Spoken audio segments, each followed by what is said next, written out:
ನೋಡಿ ಎಷ್ಟು ಚೆನ್ನಾಗಿದೆ, ಬಿಸಿ ಬಿಸಿ ಇದೆ. ಹಾಗಾಗಿ ನಾನು ಸ್ಪೂನಲ್ಲಿ ತೆಗೆದು ತೋರಿಸ್ತಾ ಇದ್ದೀನಿ ಎಷ್ಟು ಚೆನ್ನಾಗಿ ಬಂದಿದೆ ಅಂತ.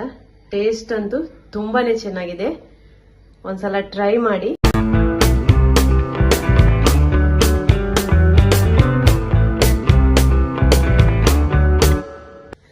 ಹಾಯ್, ನಾನಿವತ್ತು ಚಿಕನ್ ಅಲ್ಲಿ ಒಂದು ಸ್ಪೆಷಲ್ ರೆಸಿಪಿನ ಮಾಡಿದ್ದೀನಿ. ಅದನ್ನ ನಿಮ್ ಜೊತೆ ಶೇರ್ ಮಾಡ್ಕೊತಾ ಇದ್ದೀನಿ.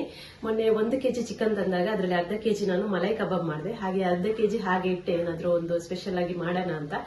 ಹಾಗಾಗಿ ನಾನು ಏನು ಅಂದ್ರೆ ತೆಂಗಿನ ತುರಿ ಹಾಕದೆ ಮಸಾಲೆನ ರುಬ್ಬದೆ ಒಂದು ಬೇಗನೆ ಮಾಡುವಂತ ಒಂದು ರೆಸಿಪಿನ ಮಾಡೋಣ ಅಂದ್ಕೊಂಡು ನಾನು ಅದೇ ರೀತಿಯಲ್ಲಿ ಒಂದು ಟ್ರೈ ಮಾಡಿದೆ. ತುಂಬಾ ಚೆನ್ನಾಗಿ ಬಂತು. ಹಾಗಾಗಿ ನಾನು ಆ ವಿಡಿಯೋನ ನಿಮ್ ಜೊತೆ ಹಂಚ್ಕೋತಾ ಇದ್ದೀನಿ. ಯಾವುದೇ ಕೂಡ ಅಷ್ಟೇ ರೆಸಿಪಿ ಮಾಡಿದಾಗ ಅದು ಚೆನ್ನಾಗಿದ್ರೆ ಮಾತ್ರ ನಾನು ವಿಡಿಯೋನ ಹಂಚ್ಕೋತೀನಿ, ಇಲ್ಲಾಂದ್ರೆ ಹಂಚ್ಕೊಳಕ್ ಹೋಗಲ್ಲ. ಯಾಕಂದ್ರೆ ಯಾರಾದ್ರೂ ನಮ್ಮ ವಿಡಿಯೋನ ನೋಡ್ಬಿಟ್ಟು ಅವರು ಟ್ರೈ ಮಾಡಿದಾಗ ಅವರಿಗೂ ಅದು ರುಚಿ ಚೆನ್ನಾಗಿ ಬರ್ಬೇಕು, ಇಲ್ಲಾಂದ್ರೆ ಅವರು ಹಣ ಕೊಟ್ಟು ತಂದಂತ ಐಟಮ್ ವೇಸ್ಟ್ ಆಗ್ಬಾರ್ದು. ಅದಕ್ಕೆ ಕಾರಣ ನಾವಾಗಿರ್ತೀವಿ. ಹಾಗಾಗಿ ಒಳ್ಳೇದಿದ್ರೆ ಮಾತ್ರ ನಾನು ಹಂಚ್ಕೋತೀನಿ. ಈ ಚಿಕನ್ ಸ್ವಲ್ಪ ಡ್ರೈ ಕೂಡ ಇರುತ್ತೆ, ಫುಲ್ ಡ್ರೈ ಇರಲ್ಲ, ಸ್ವಲ್ಪ ಮಸಾಲೆ ಮಿಕ್ಸ್ ಆಗಿರುತ್ತಲ್ಲ, ಹಾಗಾಗಿ ತಿನ್ನೋದಕ್ಕೆ ತುಂಬಾ ಚೆನ್ನಾಗಿರುತ್ತೆ. ಚಪಾತಿಗಂತೂ ಇದು ಈ ರೆಸಿಪಿ ಚಿಕನ್ ಅಲ್ಲಿ ಮಾಡ್ತೀವಲ್ಲ, ಈ ರೆಸಿಪಿ ಚಪಾತಿಗಂತೂ ತುಂಬಾನೇ ರುಚಿಯಾಗಿರುತ್ತೆ. ನೀವು ಒಂದ್ಸಲ ಚಿಕನ್ ತಂದಾಗ ಈ ರೀತಿ ಟ್ರೈ ಮಾಡಿ ನೋಡಿ. ಇಷ್ಟ ಆದ್ರೆ ಕಮೆಂಟ್ ಮಾಡಿ ತಿಳಿಸಿ. ಹಾಗೇನೆ ವಿಡಿಯೋ ಲಿಂಕ್ ಅನ್ನ ಫ್ಯಾಮಿಲಿ ಫ್ರೆಂಡ್ಸ್ ಜೊತೆ ಶೇರ್ ಮಾಡಿ. ನೀವು ಸಬ್ಸ್ಕ್ರೈಬ್ ಮಾಡದೆ ವಿಡಿಯೋನ ನೋಡ್ತಾ ಇದ್ರೆ ಸಬ್ಸ್ಕ್ರೈಬ್ ಮಾಡಿ. ಹಾಗೇನೆ ಸ್ಕಿಪ್ ಮಾಡದೆ ವಿಡಿಯೋನ ಕೊನೆವರೆಗೂ ನೋಡಿ. ವಿಡಿಯೋ ಇಷ್ಟ ಆದ್ರೆ ಒಂದು ಲೈಕ್ ಮಾಡೋದಕ್ಕೆ ಮರಿಬೇಡಿ. ಇವಾಗ ನೋಡಿ, ಅರ್ಧ kg ಚಿಕನ್ ಈ ರೀತಿಯಾಗಿ ಚಿಕ್ಕದಾಗಿ ಕಟ್ ಮಾಡಿ ಇಟ್ಕೊಂಡಿದ್ದೀನಿ. ಇವಾಗ ಇದನ್ನ ಮ್ಯಾರಿನೇಟ್ ಮಾಡ್ಕೋಬೇಕು. ಮ್ಯಾರಿನೇಟ್ ಮಾಡೋದಕ್ಕೆ ನಾನಿಲ್ಲಿ ಒಂದು ಅರ್ಧ ಟೀ ಸ್ಪೂನ್ ಅಷ್ಟು ಉಪ್ಪನ್ನ ಸೇರಿಸ್ತಾ ಇದ್ದೀನಿ, 1/4 ಟೀ ಸ್ಪೂನ್ ಅಷ್ಟು ಅರಿಶಿಣ, ಲಿಂಬು ರಸ, ಇವಿಷ್ಟನ್ನ ಹಾಕ್ಬಿಟ್ಟು ಚೆನ್ನಾಗಿ ಮಿಕ್ಸ್ ಮಾಡಿ ಒಂದು 20 ನಿಮಿಷ ಇಡಬೇಕು. ಮ್ಯಾರಿನೇಟ್ ಮಾಡೋದಕ್ಕೆ ಇಷ್ಟೇ ಹಾಕೊಂಡ್ರೆ ಸಾಕು. ಇವಾಗ ಚೆನ್ನಾಗಿ ಮಿಕ್ಸ್ ಆಗಿದೆ. ಇವಾಗ ಒಂದು ಮುಚ್ಚಳನ ಮುಚ್ಚಿಬಿಟ್ಟು ಒಂದು 20 ಮಿನಿಟ್ಸ್ ಇದನ್ನ ಹೀಗೆ ಇಡೋಣ. ನಂತರ ಇಲ್ಲಿ ಒಂದು ಮೀಡಿಯಂ ಸೈಜ್ 4 ಟೊಮೆಟೊನ ತಗೊಂಡಿದ್ದೀನಿ, ಮೀಡಿಯಂ ಸೈಜ್ 3 ಈರುಳ್ಳಿನ ಕಟ್ ಮಾಡಿ ಇಟ್ಕೊಂಡಿದ್ದೀನಿ, ಹಾಗೆ 2 ಕಾಯಿ ಮೆಣಸು, ಇದು ಖಾರ ಇಲ್ಲ. ನಂತರ ಒಂದು ತುಂಡು ಶುಂಠಿನ ಈ ರೀತಿ ಚಿಕ್ಕದಾಗಿ ಕಟ್ ಮಾಡಿ ಇಟ್ಕೊಂಡಿದ್ದೀನಿ, ಒಂದು 15 ಬೆಳ್ಳುಳ್ಳಿನ ಈ ತರ ಚಿಕ್ಕದಾಗಿ ಕಟ್ ಮಾಡಿ ಇಟ್ಕೊಂಡಿದ್ದೀನಿ, 15 ಎಸಳು ಬೆಳ್ಳುಳ್ಳಿನ. ಹಾಗೇನೆ 1/2 ಟೀ ಸ್ಪೂನ್ ಅಷ್ಟು ಕೊತ್ತಂಬರಿ ಪುಡಿ, ಅರ್ಧ ಟೀ ಸ್ಪೂನ್ ಅಷ್ಟು ಜೀರಾ ಪುಡಿ, ಹಾಗೆ 3 ಟೀ ಸ್ಪೂನ್ ಅಷ್ಟು ಖಾರದ ಪುಡಿನ ತಗೊಂಡಿದ್ದೀನಿ, ಕೆಂಪು ಮೆಣಸಿನ ಪುಡಿ. ನಿಮಗೆ ಖಾರ ಜಾಸ್ತಿ ಬೇಕು ಅಂತಂದ್ರೆ ಜಾಸ್ತಿ ಹಾಕೋಬಹುದು. ನಾನು ನಂತರ ಖಾರ ನೋಡ್ಕೊಂಡು ಸೇರಿಸ್ತೀನಿ. ಇಷ್ಟನ್ನ ನಾವು ಮೊದಲೇ ರೆಡಿ ಮಾಡಿ ಇಟ್ಕೊಂಡ್ರೆ ಬೇಗ ರೆಸಿಪಿನ ಮಾಡಬಹುದು. ಇವಾಗ ಪಾತ್ರೆ ಬಿಸಿಯಾಗಿದೆ. ಇವಾಗ ಇದಕ್ಕೆ ಸ್ವಲ್ಪ ಎಣ್ಣೆನ ಸೇರಿಸ್ತಾ ಇದ್ದೀನಿ. ನಂತರ 1 ಟೇಬಲ್ ಸ್ಪೂನ್ ಅಷ್ಟು ತುಪ್ಪ ಕೂಡ ಸೇರಿಸ್ತಾ ಇದ್ದೀನಿ. ನಂತರ ಎಲ್ಲ ಸ್ಪೈಸಸ್, ಚಕ್ಕೆ, ಲವಂಗ, ಏಲಕ್ಕಿ ಇದೆಲ್ಲ ಸೇರಿಸ್ಬಿಟ್ಟು ಒಂದ್ಸಲ ಮಿಕ್ಸ್ ಮಾಡ್ಕೊಳ್ಳಿ. ಕಟ್ ಮಾಡಿ ಇಟ್ಕೊಂಡಿರುವಂತಹ ಶುಂಠಿ ಹಾಗೇನೆ ಬೆಳ್ಳುಳ್ಳಿನ ಸೇರಿಸ್ತಾ ಇದ್ದೀನಿ.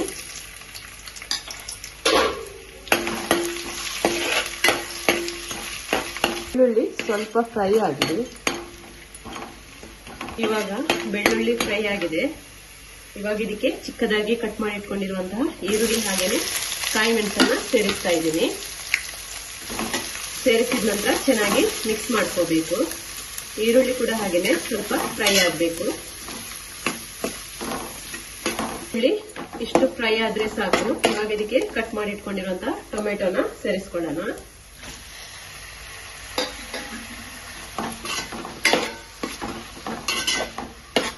ಇದಕ್ಕೊಂದು ಅರ್ಧ ಟೀ ಸ್ಪೂನ್ ಅಷ್ಟು ಉಪ್ಪನ್ನ ಕೂಡ ಸೇರಿಸ್ತಾ ಇದ್ದೀನಿ. ಮತ್ತೆ ನೋಡ್ಕೊಂಡು ಸೇರಿಸಿದ್ರೆ ಆಯ್ತು. ಯಾಕಂದ್ರೆ ಮ್ಯಾರಿನೇಟ್ ಮಾಡುವಾಗ ಕೂಡ ನಾವು ಚಿಕನ್ಗೆ ಅರ್ಧ ಟೀ ಸ್ಪೂನ್ ಅಷ್ಟು ಉಪ್ಪನ್ನ ಸೇರಿಸಿದೀವಿ. ಮತ್ತೆ ನೋಡ್ಕೊಂಡು ಸೇರಿಸ್ಕೊಡೋಣ. ಇವಾಗ ಒಂದು ಮುಚ್ಚಳನ ಮುಚ್ಚಿಬಿಟ್ಟು ಇದನ್ನ ಬೇಯೋದಕ್ಕೆ ಬಿಡೋಣ.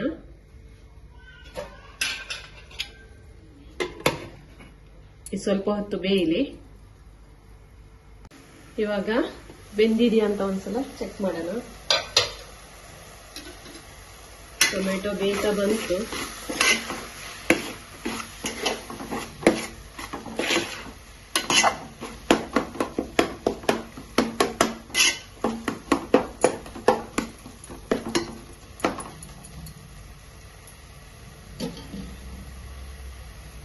ಇವಾಗ ಇದಕ್ಕೆ ಈ ಮಸಾಲೆ ಪುಡಿನ ಸೇರ್ಸೋಣ.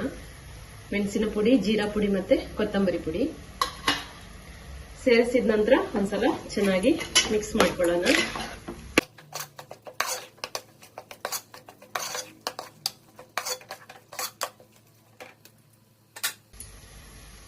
ಇವಾಗ ಇದಕ್ಕೆ ಮ್ಯಾರಿನೇಟ್ ಮಾಡಿ ಇಟ್ಕೊಂಡಿರುವಂತ ಚಿಕನ್ ಅನ್ನ ಸೇರಿಸ್ತಾ ಇದ್ದೀನಿ.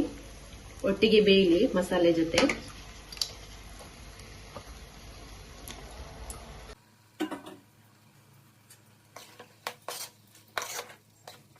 ಇವಾಗ ಚಿಕನ್ ಬೇಯುವಾಗ ಚಿಕನ್ ನೀರು ಬಿಟ್ಕೊಡುತ್ತಲ್ಲ, ಅದೇ ಸಾಕು. ಮತ್ತೆ ಕಡಿಮೆ ಆದ್ರೆ ನೋಡು.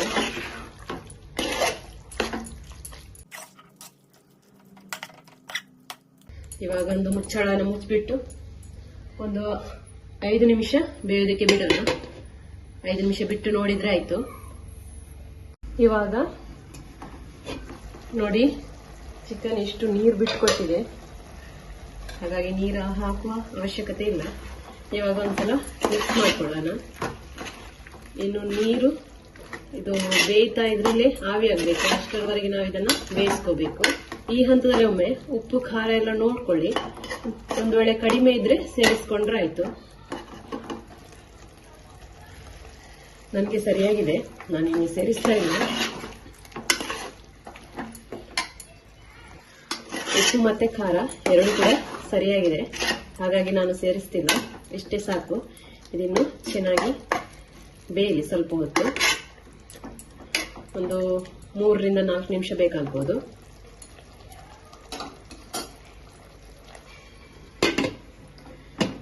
ಮೀಡಿಯಂ ಫ್ಲೇಮ್ ಅಲ್ಲಿ ಬೆಂದ್ರೆ ಆಯ್ತು.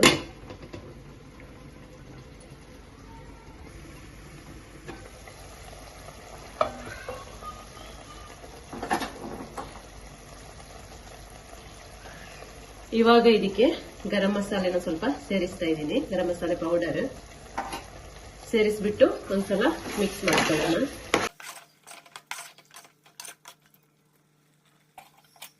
ನಂತರ ಇದಕ್ಕೆ ಕೊತ್ತಂಬರಿ ಸೊಪ್ಪನ್ನ ಸೇರಿಸ್ತಾ ಇದ್ದೀನಿ.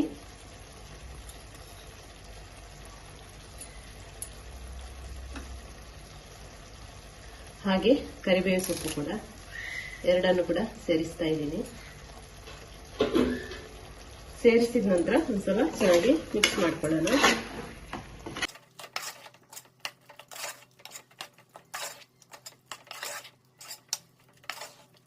ಇವಾಗ ನೋಡಿ, ಚಿಕನ್ ಅಲ್ಲಿ ಒಂದು ಸ್ಪೆಷಲ್ ಆದ ರೆಸಿಪಿ ರೆಡಿ ಆಗಿದೆ.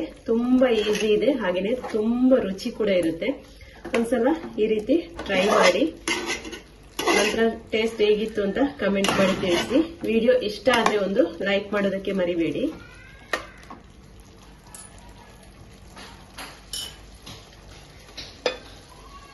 ಒಂದು 2 ನಿಮಿಷ ಹೀಗೆ ಇರ್ಲಿ. ಇದು ಸಿಮ್ಮಲ್ಲಿ ಇಟ್ಟಿರ್ತೀನಿ ಗ್ಯಾಸ್ನ. ನೋಡಿ, ಒಂದು ರುಚಿಯಾದಂತ ಸ್ಪೆಷಲ್ ಚಿಕನ್ ರೆಸಿಪಿ ರೆಡಿ ಆಗಿದೆ.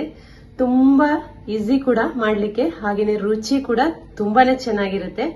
ಜಾಸ್ತಿ ಏನು ಇದಕ್ಕೆ ಸಾಮಗ್ರಿಗಳು ಬೇಕಾಗಿಲ್ಲ. ಕಡಿಮೆ ಸಾಮಗ್ರಿಗಳಲ್ಲೇ ರುಚಿಯಾದ ಚಿಕನ್ ರೆಸಿಪಿನ ಯಾವ ರೀತಿ ಮಾಡಬಹುದು ಅಂತ ಇವತ್ತು ತೋರಿಸ್ಕೊಟ್ಟಿದ್ದೀನಿ ನಿಮ್ಗೆ. ಇಷ್ಟ ಆದ್ರೆ ಒಂದು ಲೈಕ್ ಮಾಡಿ, ಹಾಗೇನೆ ಲಿಂಕ್ ಅನ್ನ ಫ್ಯಾಮಿಲಿಗೆ, ಫ್ರೆಂಡ್ಸ್ಗೆ ಶೇರ್ ಮಾಡಿ, ಸಪೋರ್ಟ್ ಮಾಡಿ, ಎನ್ಕರೇಜ್ ಮಾಡ್ತಾ ಇರಿ. ಮತ್ತೊಂದು ವಿಡಿಯೋದಲ್ಲಿ ಮತ್ತೆ ಸಿಗೋಣ. Thank you.